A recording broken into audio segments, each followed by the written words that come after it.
très heureux parce que c'est ma première rentrée littéraire en bande dessinée, qui n'a rien à voir avec, ou pas grand chose à voir avec la rentrée littéraire que je connaissais jusqu'à présent.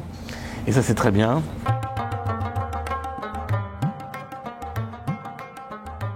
On s'est rencontrés en 2015, au moment de la sortie de Boussole et du piano oriental. On s'est rendu compte qu'il y avait énormément de points communs entre ces deux ouvrages. Le rapport entre l'Orient et l'Occident, l'Est et l'Ouest, le mélange des langues, la musique, la ville de Vienne. Moi, j'avais toujours eu envie de faire de la bande dessinée.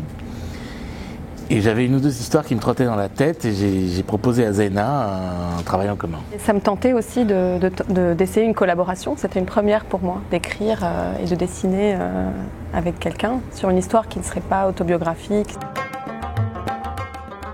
Mathias m'a proposé d'abord l'idée de l'histoire.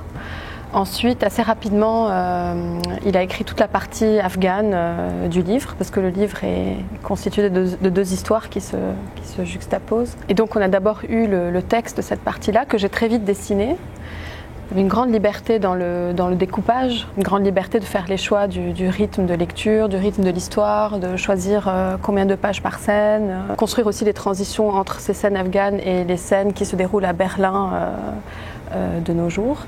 Et du coup, la partie berlinoise a été écrite plus à deux. On a travaillé pendant 2 ans, séparément mais ensemble, c'est-à-dire entre texte et images qu'on s'échangeait quasiment quotidiennement. Mais finalement, chacun travaillait aussi de son côté dans sa tête et on mettait en commun. C'est-à-dire que j'envoyais un morceau de texte, Zeyna renvoyait des images.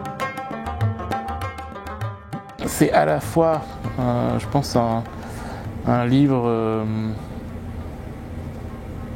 triste parce que la situation du monde n'est pas des plus joyeuses, mais en même temps, j'espère, plein d'espoir. C'est-à-dire essayer de retrouver justement dans la tristesse et la douleur des temps une façon d'entrevoir un avenir meilleur. C'est un peu pour ça qu'on se raconte des histoires depuis la nuit des temps d'abord et je pense qu'on en a vraiment besoin aujourd'hui. Le magnifique roman de Maëlys de Kerangal, qui est, je pense, un chef-d'œuvre, n'ayons pas peur des mots. Je suis très curieux du nouvel album de Catherine Meurice, par exemple, puisqu'il se trouve que nous sommes originaires de la même région, de l'ouest de la France, à côté de Niort. Et donc je suis très curieux de voir ce qu'elle fait de ce matériau. Il y a le dernier Brecht Evans aussi, qui est sorti, Cyril Petrosa et Roxane Morel. Ça, j'ai hâte de découvrir tout ça. Oui.